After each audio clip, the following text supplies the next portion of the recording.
Hi, everyone. Welcome to Type Talks. Today we have Amy, the ESTJ, with us. Hello, Amy. Hi. And she's going to give us an in-depth look into TE. And she's a very, very interesting ESTJ. I totally recommend you check her out on Twitter. What are your experiences of TE, Amy? TE for me comes out in my desire to be efficient about doing things. That is a common word that's used in our circles to describe TE, and I do find that to be definitely the case. It does drive me nuts if something's not efficient. But my definition of efficiency is different than accuracy because I'm just concerned with hitting my personal comfort level of it. Accuracy to me is they want to get 100% on the topic, and they might only have a few topics they actually care about. The other topics they're going to leave alone and not have an opinion on. I have an opinion on everything. And I do mean everything. And I want to have basically a passing rate of a B or maybe a low A. If I could get an A+, I'd be thrilled, if we can get that far. But if I'm only going to get to an 80 to a 95% passing rate, I'm actually pretty happy with that. That's comfortable for me. But I want to have that on every topic I do. Anything I talk about, anything I do. So having areas where I don't have an opinion is just a foreign concept to me. I really don't understand how you could not have an opinion on something and how you could totally crash and burn. Like, I do crash and burn, but if I do, I'm learning and I'm not crashing and burning the same way next time, at least, and that's because I've got SI in second. So that's very interesting. Yeah, it seems like TE, it favors the action over just the doing or to the outcome. It's to do the outcome instead of overly mulling over inaction. It's as long as you have an opinion, it gives you the ability to act. So yes, it's definitely action oriented, both in forming mental opinions and in actually being able to do something. Because it's just as important to me to have an opinion about something I can't physically do as it is to actually have a way to do physical things. Yeah, that's so interesting. It's like TE has an instantaneous executive decision component to it. Mm-hmm. Very much so.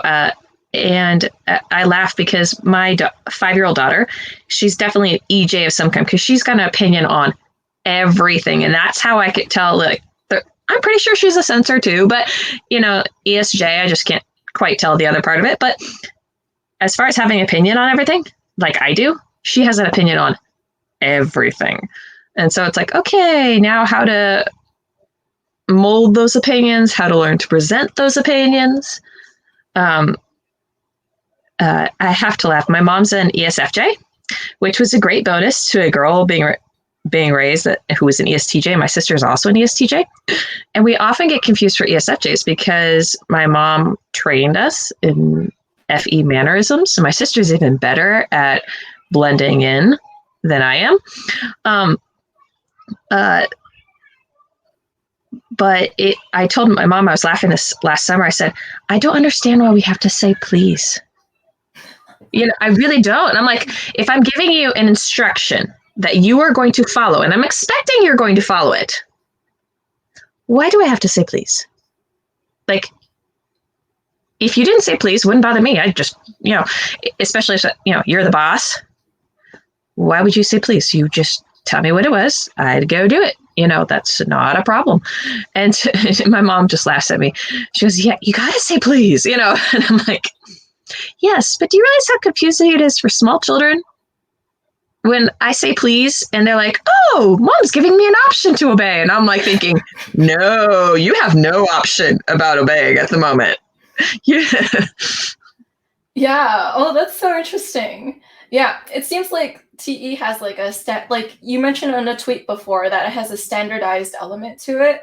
So on a tweet, you mentioned that TE and FE are standardized objective. And you said that TI and FI are individualized subjective. Yes. Yeah. I've definitely noticed that because I have an opinion on everything, but I've noticed I'm fairly quick to change my opinion to what the majority of the group is, unless I've got a really good subjective reason not to. When the whole coronavirus thing was starting, I was kind of ambivalent to it, wasn't really sure what was going on. And then I called my dad, who lives in Seattle, last Wednesday because the airline prices were really cheap. He hasn't seen his new granddaughter yet. I was like, maybe I'll run out there for a weekend, come back. And my dad's like, no, you're not flying here. I'm not flying to see you, and he gave me this whole down low of everything. And then he started posting some articles and stuff like that. And I learned about social distancing and things like that. And it's like, oh, okay, now my opinion has changed to match the general consensus on it because I was exposed to more of that, and there are also like personal reasons involved, my stepmom works for Group Health, which is a large medical group out there. And he was telling me stories of what she was having to deal with. And it's like, oh, these stories are real, which was a little bit of the FI side of me kicking in going, okay, guess we're going to be. And then my husband got sick last week. And it's like, okay, we're definitely practicing social distancing. I don't think he's got that particular flu. I think he's got regular. Because he's had fever and chills and the symptoms are just not quite the same. But it's like, okay, we're definitely going to not, complicate the matter by spreading things. So that's true. Yeah, there's that updating component to extroverted functions. Because like extroverted functions are constantly updating to the external world. Well, because the thing is, just because I'm comfortable with the pass rate of 80% on getting something done doesn't mean I wouldn't enjoy having a better pass rate. And the inherent thing about forming an opinion quickly is you realize that you're usually wrong about part of it. And when you come immature TE and immature FE usually tends to ignore that part of it. That's why they're immature, is because they don't realize that because they form opinions fast, they're probably going to have to change or modify them slightly as new information comes up because they haven't spent the time thinking about it beforehand the way the introverted judging functions have. So mature TE and FE users are going to be flexible with, okay, here's my opinion. It's not truly fully formed. As I get more information, I'm going to improve on it. And I still may be like very about the 80% I do know, but changing my opinion is not really going to hurt me. And I may or may not apologize for a change in opinion, or but I probably will be grateful to you that you updated my information and that you have improved my ability to make a better choice. And that is something that I've talked with several wives who are like FE users, and their husband like gives them the suggestion and they're like, oh, he's criticizing me as a person. And I'm like, no, he's not. He's just trying to make you more efficient. He's actually paying you a great compliment because he thinks that he would love to be more efficient. So he's passing the love on to you. And you don't realize that he's speaking, in a sense, a TE love language to you. And and honestly, it's not a personal critique at all because he probably thinks you're wonderful for having done the laundry at all. So his commentary of, improved, better way to do the laundry is not a critique at all. It's actually, he thinks you're smart enough to follow the opinion, because one of the things that extroverted judging functions are notorious for is, while we might take the time to waste telling our opinion on people who don't care, a lot of times we don't, unless we're just in a venting mood. Venting mood, all bets are off.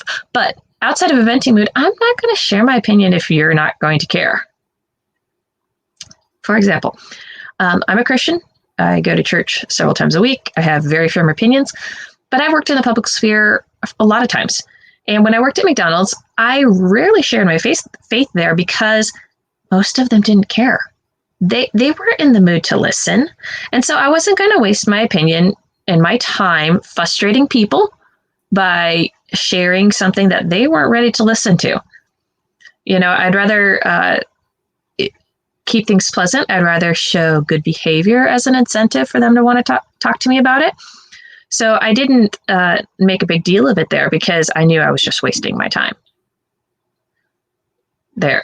So I just held my breath, kept my opinions to myself. It's not like they didn't know I was conservative. It's not like most of them didn't stop swearing about me. Most of them did, out of respect, for that. But it's just, that's another part of it. Yeah, it's like love to criticize because it's making it better. It's how it seems to the TE. It's kind of like I see extroverted functions as half-baked and like introverted functions as full-baked. I don't mean that in an offensive way, but it's kind of like the extroverted function will be like, here's my half-baked product, can you improve it? And then I'll put it back to bake, and then I'll take it out again for you to add, and then I'll put it back in. But for the introvert. It is when we're learning. Yes. It's half-baked. However, trying to change the mind of an extroverted function that feels like they have actually taken the same amount of time as an introverted function to refine it is like immovable. I make a really killer pumpkin pie. It is really fabulous. I'm not ashamed to say that. There are few things I make that are worth selling. That is actually something worth selling. I've sold them before.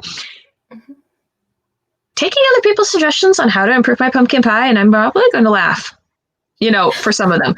Now, I know exactly where my weaknesses are in making it. I can't do the fancy fluted crust to save my life. I have little cutout shapes that I use to hide the fact.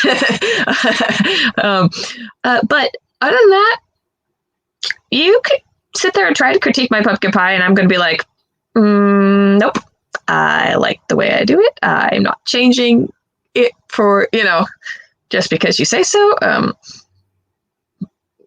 So once we get to that point, it's very firm. But in the meantime, we're usually pretty flexible about how to get things done. That's interesting. It's like, so when the functionality of something is as good as it can be in a certain area, like if someone critiques the near perfectness, it's like, well, you have to have like a good argument maybe to like change it. Well, you have to have the authority to be able to make that critique. I don't mind if you make the critique. You can make the critique. I'm just probably not listening. Oh. At that point. One of the few people I might listen to because I've heard them talk about it is Madame Kid on Twitter. She's a baker.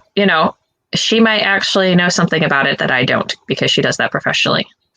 The other one, I randomly enough, Susan Storm mentioned a while ago that she had thought, almost wish she had started blogging about pies instead of about personality stuff, which we all say, no, we're so grateful you chose personality instead.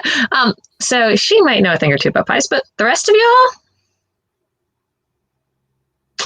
at least when it comes to my pumpkin pie, probably not listening. That's so unless cool. You've got a really, unless you've got other hidden, talent skills that I don't know about, That's true. So I guess like maybe TE knows the authority right away in a person. Like, are you an authority to speak on cooking or in this subject? Or do you have expertise? Do you have... Well, I don't always know right away about somebody, but I do take standard metrics into account. Now, I do think as an ESTJ as opposed to ENTJ, that I am more likely to believe an outside standardized metric. Mm-hmm. So if you went to college, let's say, I am more likely to believe you know what you're talking about than an ENTJ. Maybe they might be a bit more skeptical about that. Like they might say, oh, yeah, you know what you're talking about, but you know it at like, a 75% passing rate. And I might regard them more as a 85 or 90% passing rate. I think I have noticed that difference in ESTJs. We're willing to accept other people's standardized,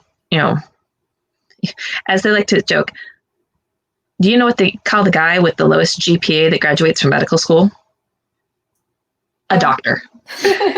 And so I'm still just as likely to give credence to what he says and not ask for, hey, what spot were you in your class? What GPA did you actually graduate with? Before I listen.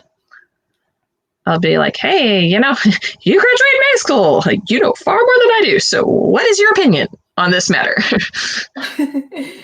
That's so interesting. Yeah, standardized metrics. Interesting. How about like performance metrics in general? Like, how do you gauge that in things? Usually by watching people. I can tell by watching them how capable they are getting to the end result. And then I also am aware enough to tell how comfortable they are getting to their end result. Like if this is really stressful for them getting to the end result, and there's someone else that gets the same end result, but they are not as stressed out, I can tell the difference. And so I would favor the unstressed out version. Now, there are a few exceptions to that. If you've got a really OCD person, they might actually have a better system. They're just OCD and uncomfortable. So I might copy their system, but I'm just going to relax and do it. But yeah, go ahead. Oh, that's really cool. You mentioned a really cool point. It was like end result. So TE, like it notices, like it gauges things by the end result, which is a parallel it has with FE. But FE, like if I think of my own ability in FE, I'm looking for the end result in interpersonal dynamic exchanges. Mm-hmm. So how I see a person's needs meeting another person's needs, but I'm noticing the end relational output. Then I'm hold on a second, Joyce. Oh, it's cutting off. Joyce, it's lagging. Hold on. Yeah, for sure. Oh, right. That seems like it's better. Okay, say that last part again. Awesome. So I have this theory that TE and FE look for end results, but like TE is more of like a outcome in terms of the technicalities and the functionality, or like the systematization. Like they want the end result to be good. But for FE, it's looking for like the human outcomes. So they're like the human touch to be perfected. Human touch perfected. Yeah. Yeah, I've noticed that too. And what gets really confusing is when you meet a person like me or my sister who is people-oriented. I'm not exactly actually a task-oriented person. I'm very good at tasks. I feel very comfortable in the TE realm. But I do it because I love people. And when you do things because you love people, as opposed to doing things because you love to do the job, it can get very confusing for some people to look at you and go, oh, you must be FE user. I'm like, actually, I'm not always as good at judging emotions, and I'm perfectly willing to set emotions aside if I think this task is going to make everything better in the end. And I think that's one of the cardinal differences. And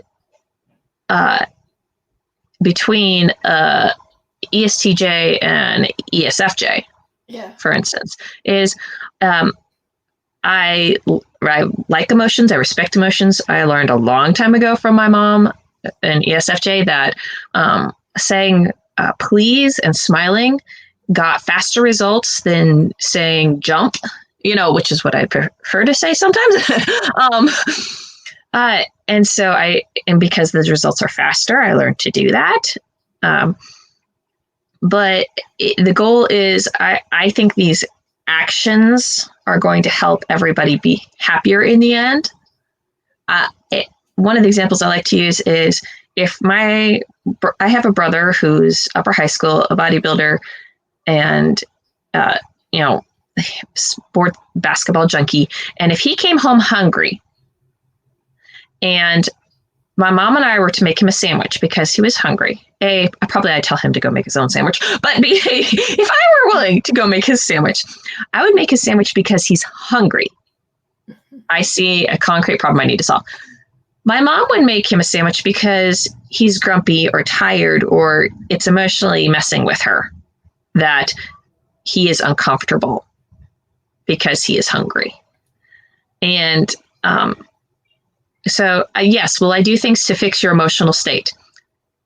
I might, but some of it has to do with other comfort levels of, oh, there is a problem, I'm going to fix it. Or in my case, I'm a pretty optimistic person, pretty even-keeled, personality. I am married to an INFP, which most of you in the Twitterverse know about that because I mention him routinely.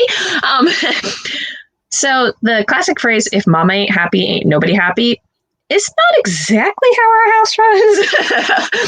It's if daddy ain't happy, ain't nobody happy, because when he's unhappy, then I get, I set out to fix that because he's important to me, so.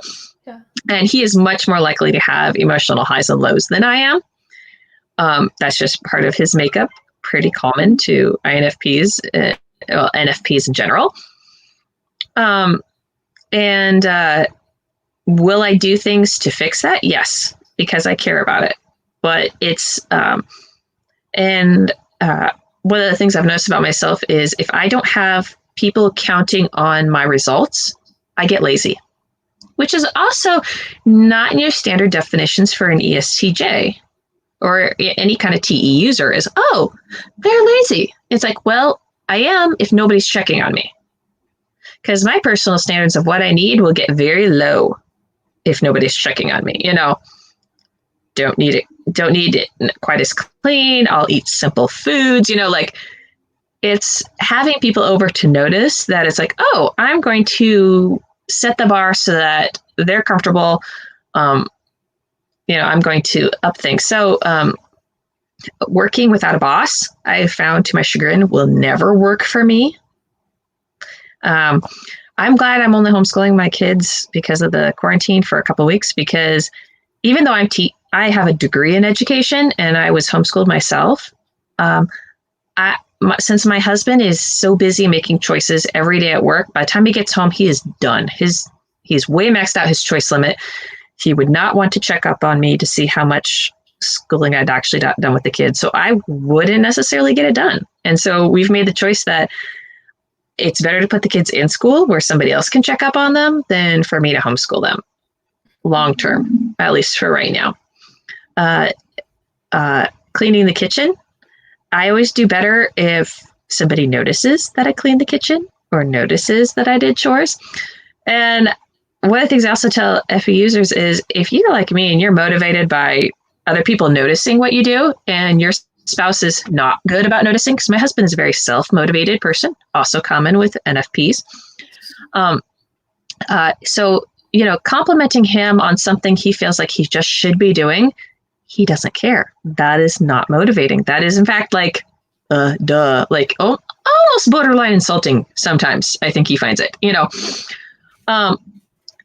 where for me, I've learned as much as for years, I've told him, I would like you to notice that I actually did chores because I'm more likely to have done more chores by the time you get home tomorrow if you notice that I did them today. I will straight up start listing what I did for the day. Like, hey, look, I ran the dishwasher and I wiped off the counters and, I made dinner and I wiped the table and I did, 3 loads of laundry and I put them away, and we cleaned the toy room. And this is what I did for, my job I do on the computer. And so that way he can start at least smiling, and acknowledging, yeah, I did notice that you got this done, and I know it sounds really weird to FE users to start listing accomplishments like that for other people in their life, but sometimes you have to do it. And sometimes you may have to do it for the rest of your life. He may never voluntarily notice that you did all this stuff to make your lives better. And that's okay. But to help yourself, start listing them. List off the accomplishments of your day that you want him to recognize. And he probably will. And then you'll feel much better and you'll be back more into your flow state of wanting to do that stuff again, as opposed to getting all depressed about it. So, another piece of advice. That is so interesting. You offered this really cool tidbit I've never heard before, and it seems extremely accurate. It's how you talked about how the standards get low when you're by yourself, but when you're with others, it increases. Because I wonder if JE, FE and TE look for external validation to calibrate. So it's a form of calibration. And without that calibration, it starts to just dwindle. It dwindles up until you hit actual personal values. You know, and where the personal values lie in EJ is, I think, a wider spectrum than we expect. You know, I think the end results for EJs may look more similar because it is objective and group based. Like, I know the definition of how clean my house should be to have company over. This level of dusting, toys all picked up, floors vacuum, floors swept, mopped and swept. That's an objective that I can meet. How clean I actually keep it if company's not coming over and my husband doesn't care, that's where you're going to see more of the variation with an EJ. Some EJs are still going to be pretty close to the line because that's their personal opinion. And some of them, though, might be a lot farther than you think they are, without those standards. Interesting. So maybe like there's an external standard component to like JE functions. There is, because we feel comfortable with the group being okay with things. When I am getting things done and I'm using TE, I like efficiency and I like being able to get things done, but it's also because I want everybody else to see the results, or I want to, another definition of ESTJ is work hard, play hard. Like, I don't care what my job is, but I'm going to get it done fast so I have more time to be lazy. And if all you know me on is the lazy, freewheeling, I'm relaxing side of things, you might confuse me for something different up until I get into work mode.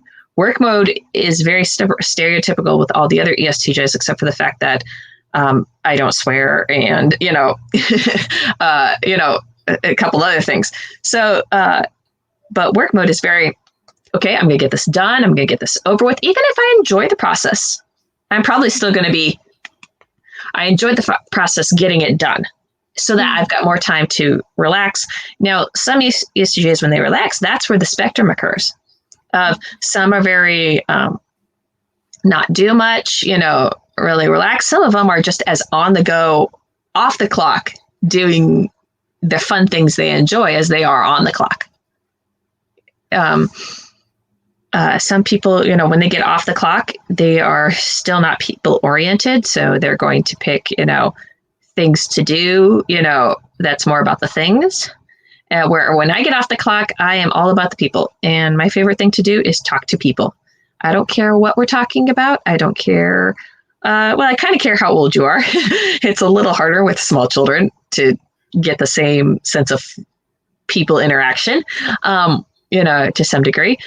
But, if you're, let's say, and definitely by junior high on up, carrying on a conversation with you just thrills me. And we could talk for hours and hours and hours, and I would be totally jazzed. But, coming off that, and I could do that till I drop, that is my flow state, is talking to people and getting things. But I wouldn't say that talking to people always means that I am FE, because there's that sense of other people's emotions don't automatically play on my system. Like, I notice your emotions. In some areas are more than others. I'm more noticing, but it doesn't necessarily going to cause me to mirror someone else's emotions. Now, I will definitely choose to, if you're crying, I will choose to be sensitive to that, but it's a choice on my part. It's not necessarily involuntary by any means. Yeah.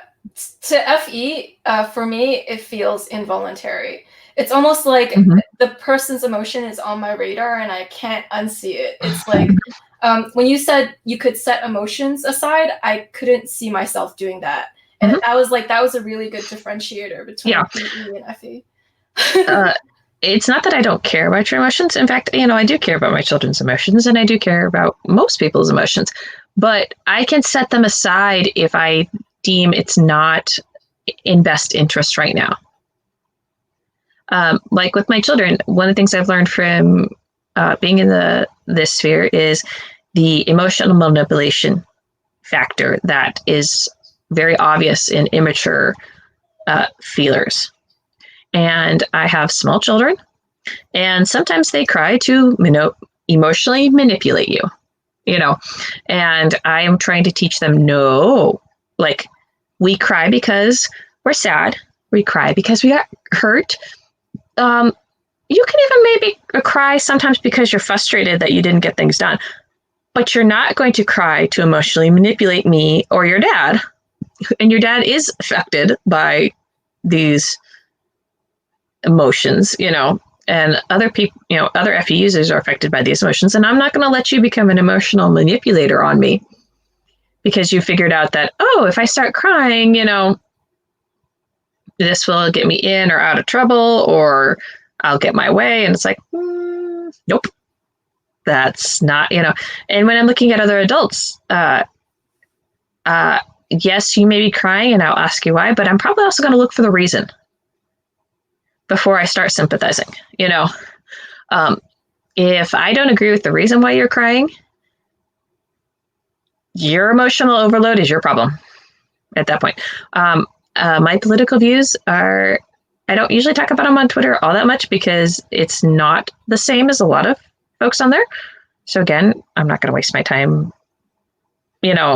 frustrating people by mentioning something they don't want to deal with. But, if I see that, I'm just going to be like, okay, that's nice. I'm moving on. Doesn't bother me. I'm not aggravated. Where my husband, when he gets, on his Facebook feed and he finds the people with those very different views, he just gets, sorry, I was lagging there for a second.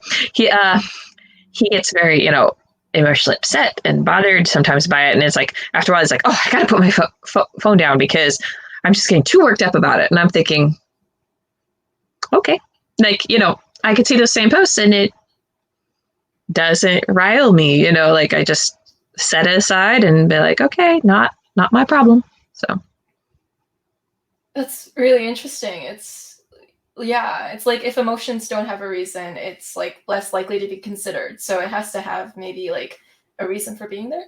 Mm-hmm. That's cool.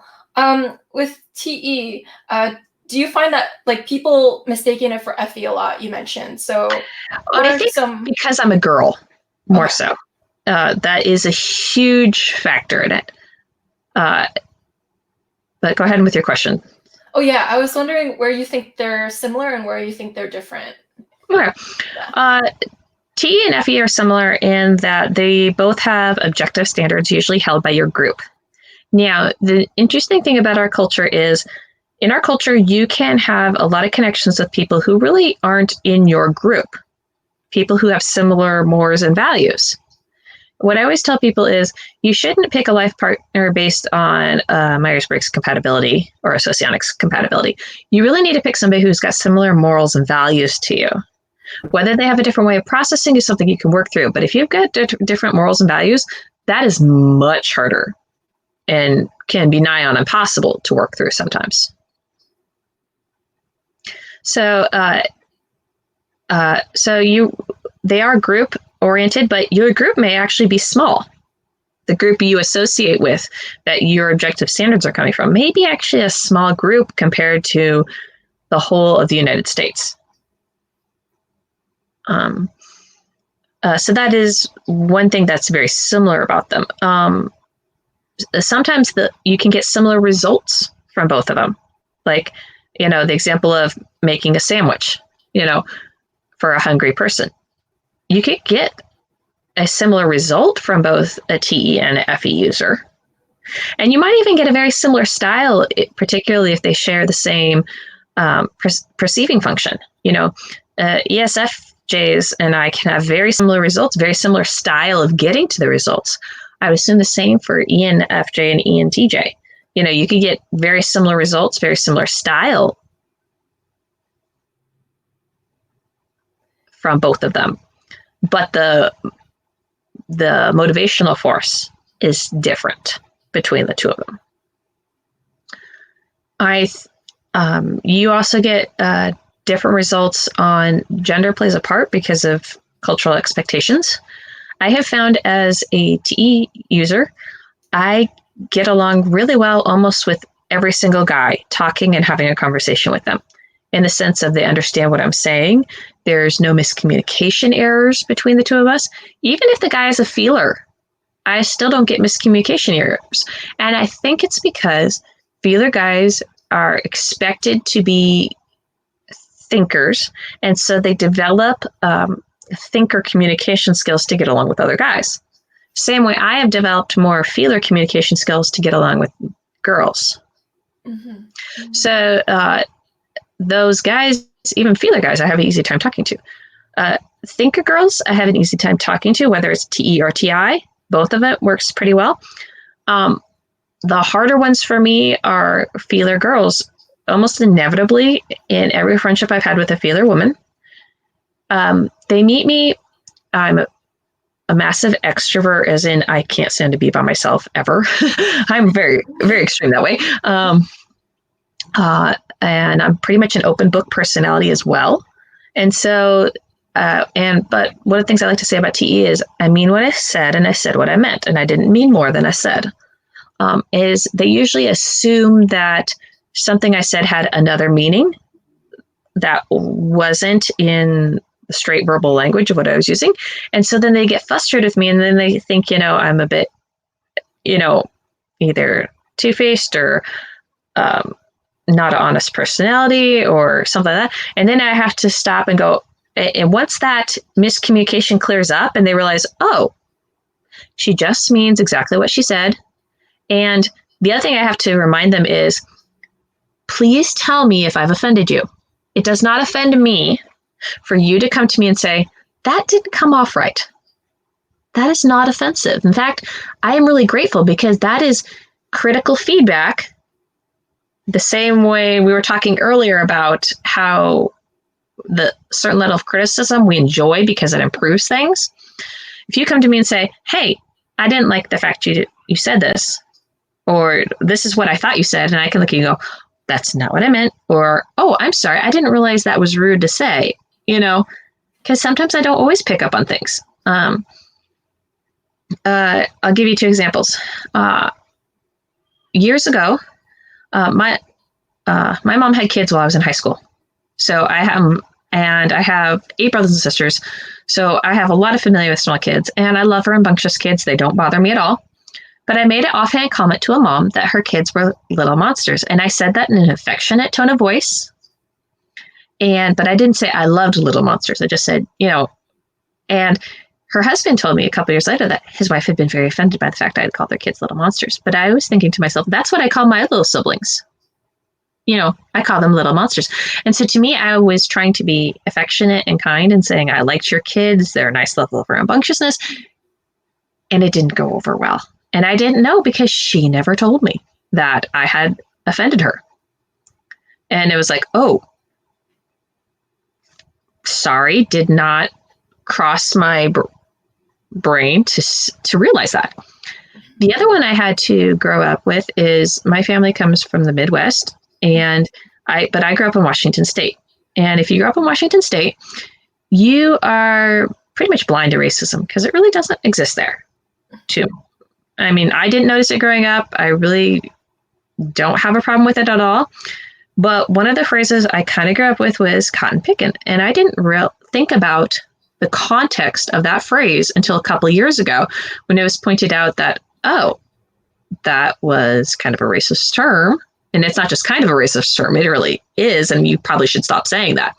Because I always thought of it as, oh, white people picked cotton too, whatever. I didn't think of it as only Black people picked cotton, and therefore that was not something I should be saying. And it was like, but it was one of those, I didn't catch the background meaning of it, the culture I came from, nobody, it was never said in a racist way. It just was a phrase I grew up with to explain that something was slow or hard or frustrating to do. And so it was like, oh, but somebody pointed it out, and I'm like, okay.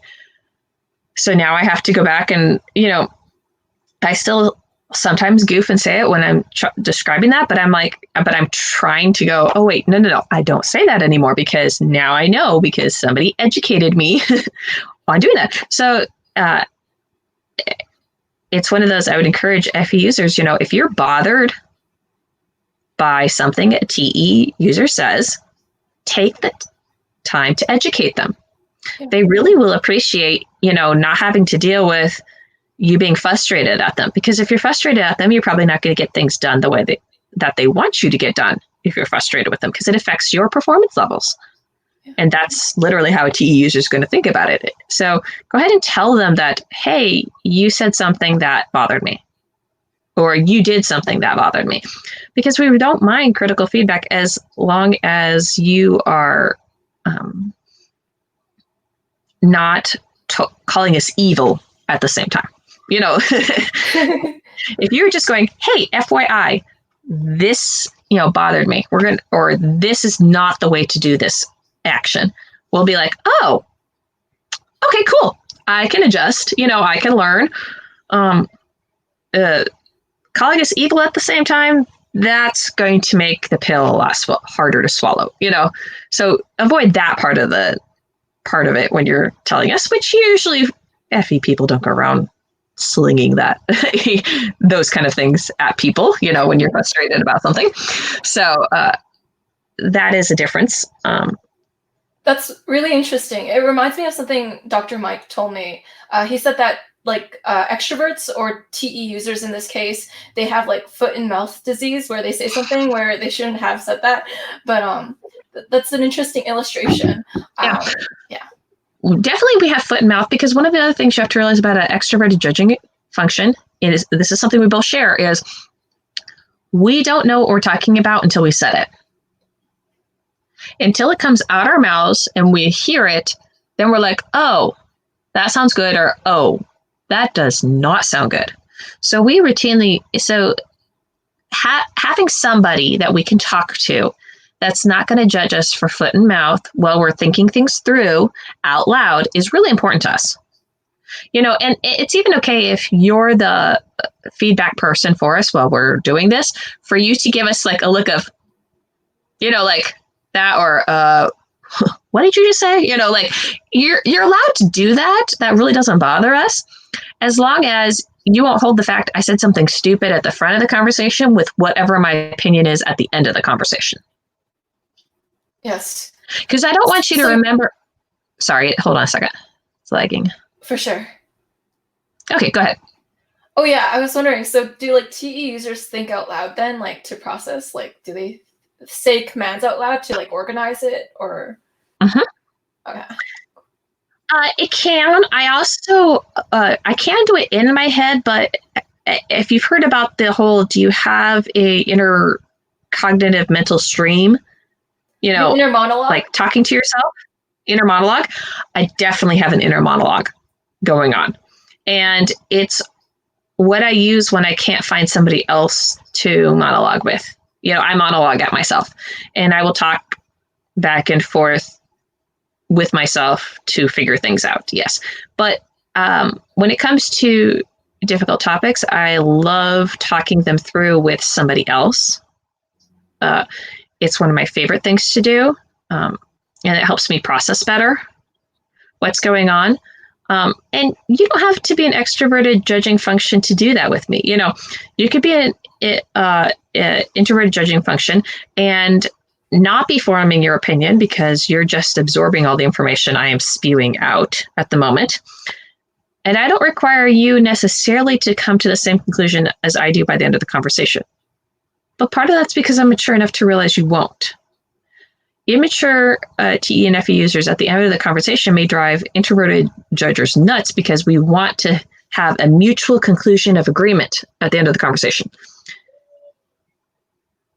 That can be definitely a point of frustration between extroverted judgers and introverted judgers. And so, and it's totally okay if you realize you are talking to an extroverted judger and you're an introverted judger and they are rambling through things. Just smile and nod. You could feel like you don't agree with us, enough to actually agree with us. But if you just keep smiling and nodding, we're going to stay pretty happy. It's going to keep things pretty calm between the two of us until you've actually had the time to really sit down and thought through your opinions or your feelings on the matter, and you're ready to share them.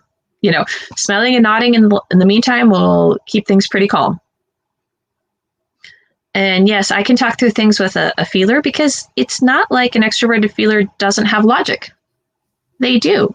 The ability to use logic is not a property of thinkers or feelers. Especially when you're talking about formal logic and stuff like that. That's definitely not the domain of one or the other. You can find people who use formal logic very well who are feelers, whether introverted or extroverted feelers. And so having somebody to talk to through who doesn't mind my foot and mouth while I'm going through things is really, really helpful. Mm-hmm. Now, the one thing the flip side of this is if I'm trying to prove a point to somebody, one of the things I had to learn was if I was talking to a TE or an FE and I was trying to prove a point, I could keep talking and hounding that. Like bringing up new information, bringing up new examples, going back to previous ones and saying, hey, wasn't this important enough for you to change your opinion? And I could keep doing that until they changed their opinion to what I felt was similar to mine. Now, it may not be exactly similar because, again, we're extroverted judging functions and we don't have to totally be on the same page as long as we're pretty close to each other. But one of the most essential benefits I've learned was if I realized I was talking to an introverted judger, I need to state my opinions, my facts, and wait for the light bulb. And then I had to realize how long it could take to wait for that light bulb. Because for an extroverted thinker or feeler, the light bulb takes about, that conversation. By the end of the conversation, sometimes 5 seconds, sometimes 15 seconds, but usually you can tell right away whether or not they're on tracking with you. An introverted judger, you can't tell that they're tracking with you. And so you may start going round and round on the same thing, and they may end up agreeing with you eventually, but they're not likely to agree with you in that conversation until you give them some peace and quiet to process what they are thinking about, what their gut's telling them, what their brain is telling them. That is so on point, like 10 out of 10. You also had a thread on Twitter about something like this, about apologies and how like the FE and the TE user is like quicker and more prompt to apologize. It has to do with the same idea of if you're along the same side of if you're trying to change somebody's opinion, when you're trying, you have to give time for an introverted person to have their opinion. And you have to realize it may take them 3 seconds to change their opinion. Introverted judger. It may take them 3 minutes. It may take them 3 months. And I'm not joking on the 3 months thing, for some introverted judgers before they change their opinion. And one of the things I've noticed about them that they are actually very kind on. Now, I would find this annoying, and as an extroverted judger, for if it's taking me 3 months to form an opinion, you checking back with me every so often would drive me crazy. However, introverted judgers don't mind. As long as you're being open-ended about, do you have an answer yet? No. Okay. As long as I say, I'm okay with that, they're okay with me checking in with them and going, you need another week? Okay. You need another 2 weeks? Okay. They're fine with that. And you can just keep checking in with them until they come up with an opinion on the matter. Or they may finally just give up and say, I'm not going to have an opinion on the matter, which would be crazy to me because I have an opinion on everything, but I have to learn to accept that works for them. Mm-hmm. So when it comes to forgiveness, the same timeline kind of applies. If I've done something wrong, because I so frequently suffer from foot and mouth, I've learned to apologize quickly. Now, some of this was also taught to me by my ESFJ mother, but I'll be like, oh, I goofed it, or I was wrong. And so I will apologize quickly. I will take responsibility for what I did. this is a personal family thing. Our family used "I'm sorry" when we weren't at fault. You had to use "I apologize" if you were at fault. So I married into a family where they use "I'm sorry" for both. And they use "I'm sorry" for when they've inconvenienced you. And I'm like, even if it was accidental, and I'm like,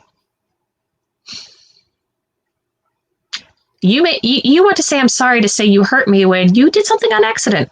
And I'm like, no, you don't need to apologize for that. You're fine. But but with introverted judging functions, I've noticed that they do not apologize until they have learned all the lessons they need to learn from whatever they did wrong. Yes.